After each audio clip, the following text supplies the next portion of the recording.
The war in West Asia is now entering a dangerous new phase with direct and escalating threats between the US and Iran. US President Donald Trump has issued a strong ultimatum warning that if Iran does not fully reopen the Strait of Hormuz within 48 hours, the United States could strike and quote unquote obliterate Iran's key power and energy infrastructure. Tehran has responded with sharp retaliation warnings. Iran's Revolutionary Guards have made it clear if its energy facilities are targeted, not only will the Strait of Hormuz be completely closed, but energy infrastructure in countries hosting US bases will be treated as lawful targets. In another chilling warning, Iran has said that companies linked to US interests could also face complete destruction if the conflict escalates further. This marks a significant escalation as the conflict is no longer confined to direct strikes but now threatens global energy networks, commercial interests, and critical infrastructure across the region. At the heart of this crisis lies, of course, the Strait of Hormuz, one of the world's most critical oil and energy transit routes through which a significant portion, a fifth of global energy supplies passes. Any disruptions here has already begun to rattle global markets, pushing oil prices higher and raising concerns over supply shocks. Meanwhile, military activity on the ground is intensifying with missile strikes, drone attacks, and increased deployment of US forces in the region, signaling rising preparedness for a potential escalation. Iran has also warned that retaliation could extend to US-linked infrastructure across West Asia, including energy, technology, and even water facilities. The big questions now, is this strategic brinkmanship or the beginning of a full-scale regional conflict with global consequences? We have Lieutenant General Sanjay Kulkarni, defense and strategy expert, now joining us. We also have Pathikrit Pain, foreign affairs and geopolitical expert with us. Thank you both of you for taking time out to be with us. Lieutenant General Sanjay Kulkarni, we're having this conversation at a time when, nuclear sites on both sides have seen attacks, and we are counting down to that 48-hour deadline as we speak. Christian, thank you. I think, yes, the 48-hour deadline is going to be very, very serious, as you can see, because primarily since Israel has been hit very badly, and since Israel's nuclear site has been hit, and the nuclear research center has been hit, probably about 80 to 100 odd casualties have taken place over there.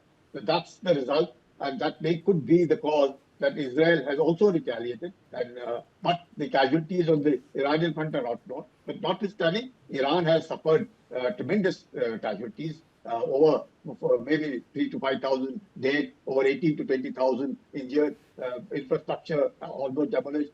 Forget about the military assets being demolished, but physically Iran's been damaged. But morally, and the moral part of it is extremely high. And that is something which is keeping Iran united. That is something keeping Iran under a flag, which is making Iran be able to give statements the kind that can instigate the United States of America.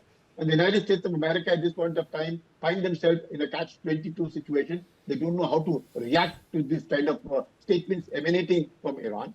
And with the kind of the missile ranges having got extended beyond the current share of 2,000, 2,500 kilometers, beyond 3,500, and almost attempting to hit Georgia Garcia, though not hit. One of it got rather blasted in mid-air, and the other one was intercepted. But the fact that it could attempt to do that would push the naval assets from the Iranian coast a little further behind, because obviously with these kind of facilities and the abilities, though I would say actionable intelligence being passed on to Iran, and also maybe upgraded technology coming into Iran. But if that be so, then definitely Iran seems to be in a situation where it can attempt to threaten. And this attempting to threaten with the United States of America at a point of time in Israel, vis-a-vis Iran on the back foot, vis-a-vis Lebanon on the front foot.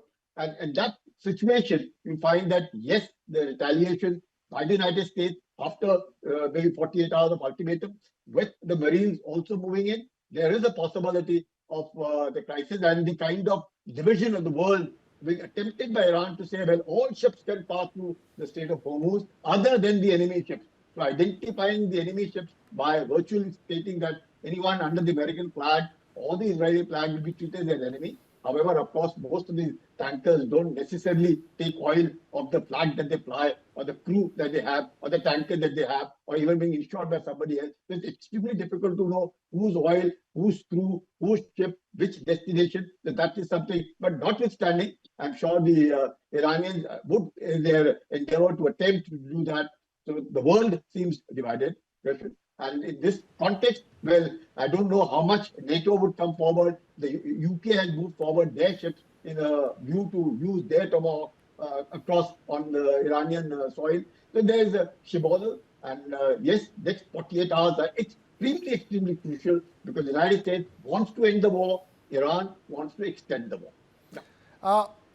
Patikrit, let me bring things across to you now. We're talking about this thing called a strategic brinkmanship. Is this both Iran and US, taking things forward so that the war can end sooner than later? I don't see any reason for end of the war very soon. I do not look at it as strategic brinkmanship.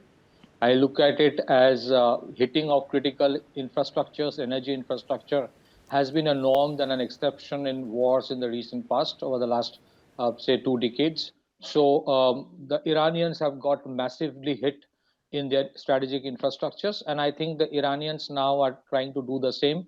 What they have tried to do is something like this. Instead of a vertical escalation of the war, they have gone for an horizontal expansion. What is the horizontal escalation? They have attacked critical energy infrastructures of the Arab states who may not be directly involved in the conflict, but they have been in more or some or the other way tacitly involved because all the air bases of United States are in the Arab states, and every missile and aircraft either of Israel or United States go through the Arab airspace. So I think the Iranians are giving out a statement of intent that if the Iranian regime and the economy goes down, and the economy is almost like devastated, given the kind of damage it has had to bear with.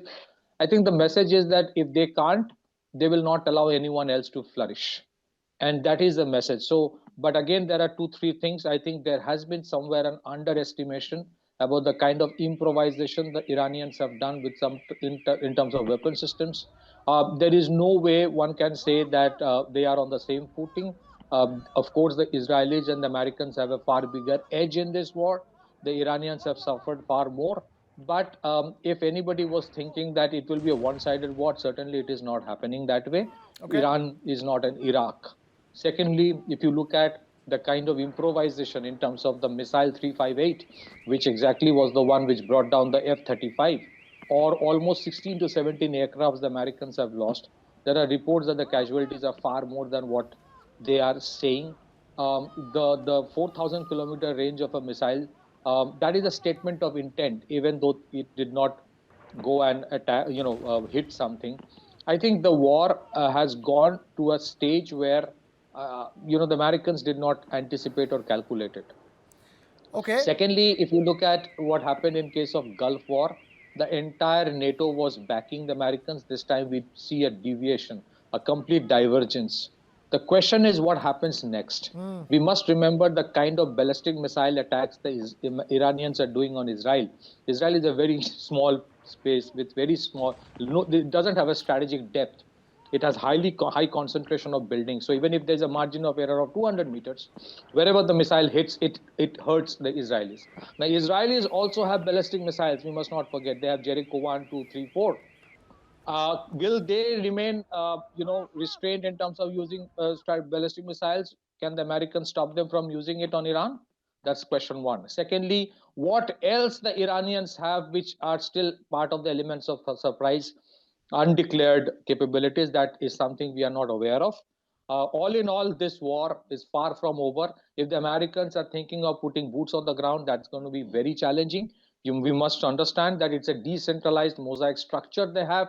Their army is still intact, right? And if the Americans wanted a regime change, the regime is brutal. It has been supporting proxy terror groups. We all know that.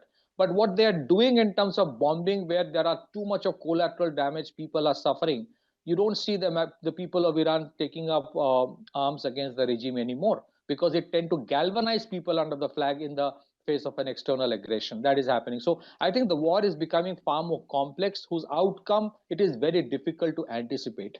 And I think Strait of Hormuz is gone for good so far as safety of the vessels are concerned. I think Iran controls the outcome right now, because they don't need to have too many missile strikes every day. They can decide when they want to hit a vessel with a loitering munition, which is a very ideal concept of an asymmetric warfare. If the Americans were thinking to do a Venezuela, a 2-day, 4-day war, certainly Right. that's not going to happen. Okay. Okay. It has an outcome, which is going to be very big, costly for everyone. Back to you.